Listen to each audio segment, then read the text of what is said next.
జగిత్యాల జిల్లా కేంద్రంలో విద్యుత్ ఆర్టిజన్ కార్మికులు తమ సమస్యలపై ధర్నా నిర్వహిస్తుండగా సమ్మెలో పాల్గొని వారికి సంఘీభావం తెలిపారు మాజీ మంత్రి తాటిపర్తి జీవన్ రెడ్డి. ఈ సందర్భంగా ఆయన మాట్లాడుతూ ఆర్టిజన్ కార్మికుల డిమాండ్లు ప్రభుత్వం వెంటనే తీర్చాలని ఆయన ప్రభుత్వాన్ని సందర్భంగా కోరారు.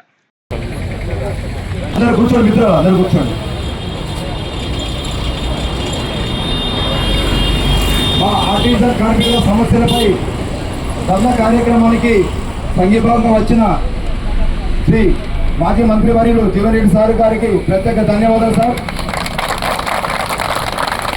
గతంలో మనం ఎన్నోసార్లు పోరాటం చేస్తున్న సమయంలో అప్పుడు సార్ ఎమ్మెల్సీగా ఉన్నారు. అప్పుడు అధికార పార్టీ కూడా కాంగ్రెస్ అధికార పార్టీగా ఉన్నది.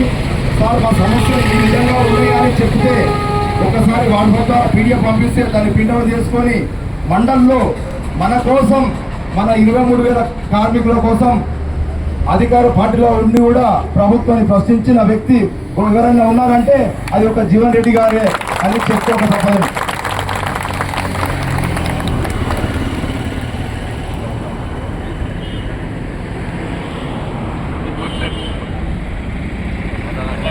సర్వోపదేశం చేస్తలేం సార్. సామరాష్ట్రంగా మా హక్కుల కోసం మేము పోరాడుతున్నాం సార్.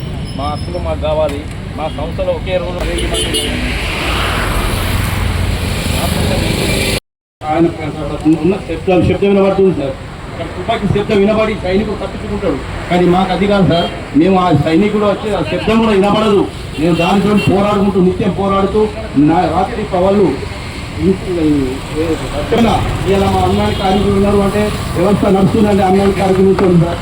ఖచ్చితంగా ఇది మాత్రం నేను 100% చెప్తున్నాను. ఎందుకంటే ఒక కార్మికులు ఒక సెక్షన్ నడిపిస్తుంది, ఒక అధికారి ఉండరు, ఒక లైన్ మ్యాన్ వాళ్ళని అనడం కాదు సార్. వాళ్ళకు కూడా ఇబ్బంది ఉండేది. ఇక్కడ కొరత ఉంది సార్. అలా ఏంటంటే విద్యుత్ సంస్థలో సిబ్బంది కొరత ఉండడం వల్ల వాళ్ళు కూడా ఎక్కడికి అందలేకపోతున్నారు. వాస్తవంగా తెలంగాణ రాష్ట్ర ఏర్పాటు ఉద్యమమే ఈ తాత్కాలిక ఉద్యోగులు అనేటువంటి ఒక భేదభావన లేకుండా అందరినీ శాశ్వత ప్రాతిపదికన ఉద్యోగస్తులుగా క్రమబద్ధీకరింప చేయబడే విధంగా ఏదైతుందో కార్యాచరణ అమలు చేయడం జరుగుతుంది అన్నటువంటి ఒక భావనతో ఆనాడు మన విద్యుత్ శాఖలో పనిచేసేటువంటి ఒక క్షేత్రస్థాయి ఆర్టిజన్ అన్మెన్డ్ కార్మికులే కానీ, ఆర్టీసీ కార్మికులే కానీ, సింగరేణి కార్మికులే కానీ, వివిధ స్థాయిలో ఉన్నటువంటి కార్మికులు అందరూ కూడా ఏదైతుందో ఉద్యమంలో పాల్గొని ఉద్యమం బలోపేతం చేయడంతో మరి ఆనాడు కేంద్ర ప్రభుత్వం ఈ కార్మికుల హక్కులు తెలంగాణ ప్రాంత వాస్తవ హక్కులను పరిరక్షింపజేయబడిన విధంగా రాష్ట్రాన్ని ఏర్పాటు చేయబడటం, రాష్ట్రం ఏర్పడ్డ తదుపరి అధికారానికి వచ్చినటువంటి గత టీఆర్ఎస్ ప్రభుత్వం మన ఆకాంక్షలకు అనుగుణంగా పనిచేయలేకపోవటం, రాష్ట్రంలో ప్రభుత్వం మార్పు చేయగలిగినట్టయితే మరి కాంగ్రెస్ ప్రభుత్వం అధికారానికి వచ్చినట్టయితే కార్మికుల హక్కులు పరిరక్షింప చేయబడతామనేటువంటి ఒక భావనతో ఏ విధంగానైతే రాష్ట్ర ఏర్పాటు ఉద్యమంలో పాల్గొని ఉద్యమం బలోపేతం చేయడం, తెలంగాణ రాష్ట్రాన్ని సాధించుకోవడం జరిగిందో మొన్నటి శాసనసభ ఎన్నికల్లో కూడా అదే ఉద్యమ స్ఫూర్తితో నేను చెప్పంటాను. అదే ఉద్యమ స్ఫూర్తితో కార్మిక సోదరులందరూ కూడా ఒక విధంగా కాంగ్రెస్ పార్టీకి అండగా నిలిచి మరి ప్రభుత్వ మార్పుకు నాంది పలికింది. ఆశించిన ప్రభుత్వం ఏర్పడ్డది, మన ఆకాంక్షలు నెరవేరుతాయి, మన హక్కులు మరి కల్పించగలుగుతామని చెప్పని ఆశించడం. అది విద్యుత్ సంస్థే కానివ్వండి, ఆర్టీసీ కానివ్వండి, సింగరేణి గనులు పనిచేసేటువంటి కార్మికులే కానీ, కార్మిక సోదరులందరూ కూడా అదే ఆకాంక్షతోని ఉద్యమించి రాష్ట్రంలో కాంగ్రెస్ ప్రభుత్వాన్ని ఏర్పాటు చేసుకున్నారు. ఇప్పుడు ప్రభుత్వం ఏర్పడి దాదాపు 2.5 సంవత్సరాలు గడుస్తున్నాయి. ఈ 2.5 సంవత్సరాల కాలంలో ఇవాళ అది ఏ శాఖే కానీ, విద్యుత్ కానీ, ఆర్టీసీ కానీ, సింగరేణి కానీ సమస్యలు మిగిలిపోయినది తప్పేదిస్తుందో, సమస్య పరిష్కారం మాత్రం ఏదైతుందో మరి అమలుకు నోచుకోకపోవడం నిజంగా దోషకరమని చెప్పాలి. మరి విద్యుత్ శాఖ అంటే వాస్తవంగా విద్యుత్తు శాఖ అనేది లేకుంటే ఒక విధంగా మానవ జీవితమే లేదు అని చెప్పేది భావించే పరిస్థితి ఉన్నది. గతంలో పూర్వకాలంలో ఏ విధంగా ఉండదో తెలియదు, కానీ ఇప్పటి పరిస్థితుల్లోనైతే ఒకసారి విద్యుత్ అంతరాయం ఏర్పడినట్లయితే మళ్ళీ విద్యుత్ రెస్టోర్ అయ్యేంత వరకు కూడా ఏదైతుందో ఎవరం కూడా ఇంట్లో ఉండే పరిస్థితి లేదు. అది దీపకాంతే కానివ్వండి, లేక ఖాళీ కానివ్వండి, ఏదైనా కానివ్వండి చెప్పండి, ప్రాక్టికల్గా మనం గమనిస్తున్నాం. ఆ బాధ్యత ప్రభుత్వంపై ఉందని చెప్పండి. ఆ బీతపత్యాల సవరణే కానీ ఈ అన్మైండ్ కార్మికులు, ఇది కొత్త పేరు అన్మైండ్, అది నాకు ఎవరికి అర్థమే కాదు. ఈ అన్మైండ్ అంటే నేను మండేలో నేను మాట్లాడినప్పుడు కూడా అది ఎవరికి అర్థం కాలేదు. కానీ ఏదో అన్మైండ్ అని ఒక కేటగిరీ ఒకటి విద్యుత్ శాఖలో సేవలు అందిస్తుంది.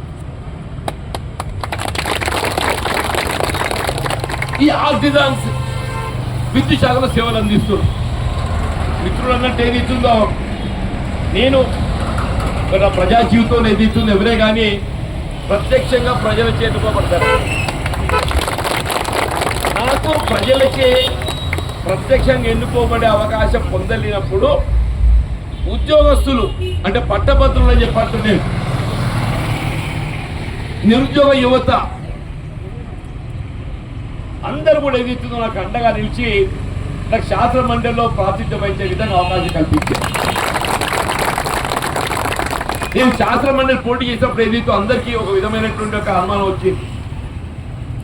అందరు ఈదికి వెళ్ళి ఆదికి పోతున్నారు, మరి ఈడి గెలిచడానికి ఉంటాడా పోతున్నా అని చెప్పాను. నేను జవాబు చెప్పలేకపోయాను. నేను ఇది ఎక్కడ మా వేమరాడ కోర్టులో న్యాయవాద మిత్రులు అడిగిందమ్మా, మీరు చెప్పే నీతి వాక్యం మంచిగా ఉంది సార్, నువ్వేదో ప్రశ్నించే గొంతుగా ప్రజా సమస్యలను పట్టభద్రుల సమస్యలను ఏదైతుందో నువ్వు శాసన మండలి బేటీగా స్పందించి ప్రభుత్వం ఒత్తిడి ఇస్తా అని చెప్పని మీరు పేర్కొంటుండ్రు. మరి మీరు ఆయన గెలిచినాక మీరు కూడా ఈ పక్క ఇలా ఆ పక్క అవుతా మా సంగతి అన్న, దీని జవాబు ఏందని కూడా అడిగిందా. నేనేం జవాబు చెప్పే పరిస్థితి లేకుండా నా విశ్వసనీయత అనేది కాలమే సమయం నిర్దేశిస్తుంది, అంతకంటే ఎక్కువ నేను చెప్పలేనని చెప్పాను. వాస్తవంగా చెప్పండి, నేను 5 సంవత్సరాల కాలం శాసన మండలిలో నీ ఏకైక సభ్యుని కాంగ్రెస్ పార్టీ ప్రార్థించాను. నేనే నాయకుడిని, నేనే సభ్యుడు.